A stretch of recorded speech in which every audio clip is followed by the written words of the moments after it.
Josué capítulo 24 comienza diciendo: entonces Josué reunió a todas las tribus de Israel en Siquem, llamó a los ancianos de Israel, a sus jefes, a sus jueces y a sus oficiales, y ellos se presentaron delante de Dios.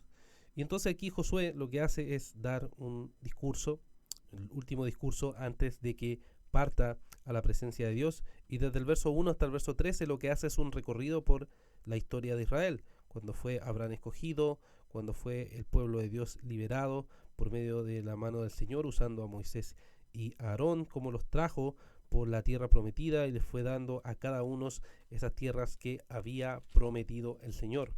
Luego desde el verso 14 hasta el verso 18 les llama a que teman al Señor, a que le sirvan con integridad y con fidelidad, quitando los dioses de en medio de ellos, y que se decidan si van a servir al Señor, escojan a quién van a servir verdaderamente.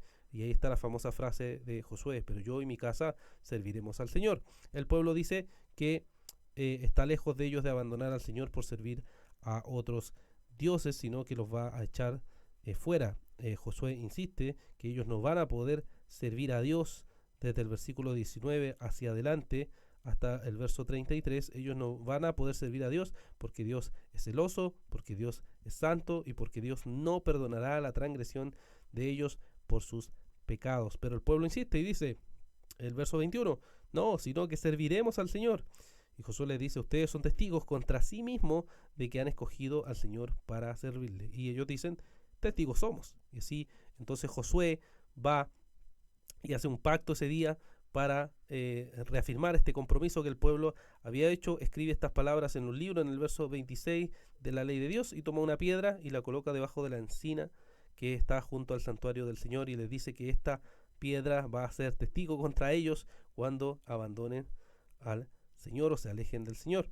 Y nos dice desde el verso 29 hasta el verso 33 entonces la muerte de Josué, el cual fue un siervo del Señor que sirvió al Señor fielmente y muere a los 110 años. Nos va describiendo ahí su proceso de la muerte. Y el verso 33 termina diciendo que y murió Eleazar, hijo de Aarón, lo sepultaron en Gibea de su hijo Fines, que le había sido dada en la región montañosa de Efraín. Así termina este libro, el libro de Josué, que hemos estado meditando en estos días. ¿Qué es lo que podemos meditar en este último capítulo que podemos ver aquí en la historia de Josué?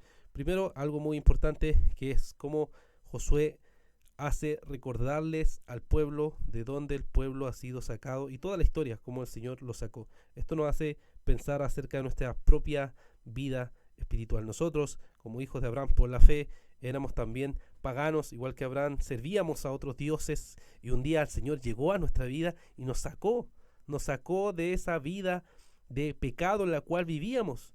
No solo nos sacó, sino que también, como el pueblo de Israel, nos libró de la esclavitud del pecado, la cual estábamos atados y no podíamos hacer nada. El Señor nos liberó. Y además de eso, nos dio todas sus hermosas y gloriosas promesas. Como nos dice Efesios capítulo 1, versículo 3, hemos sido bendecidos con toda bendición espiritual en los lugares celestes. Y tenemos todas las bendiciones de su gracia, riquezas en la gracia de nuestro Señor. A partir de eso, de toda esa gracia y misericordia que el Señor ha tenido con nosotros, no podemos más que decir: queremos servirte, Señor.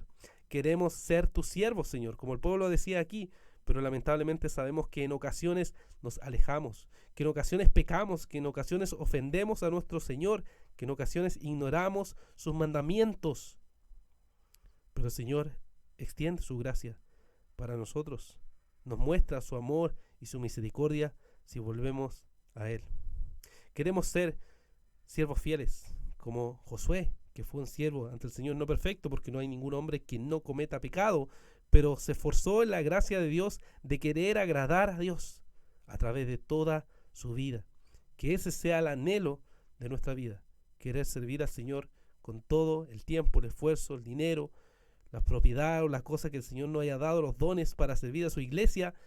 Todo lo usemos para la gloria del Señor, y que cuando llegue el momento de despedirnos de esta vida, digamos que hemos servido con todo nuestro ser a nuestro Señor.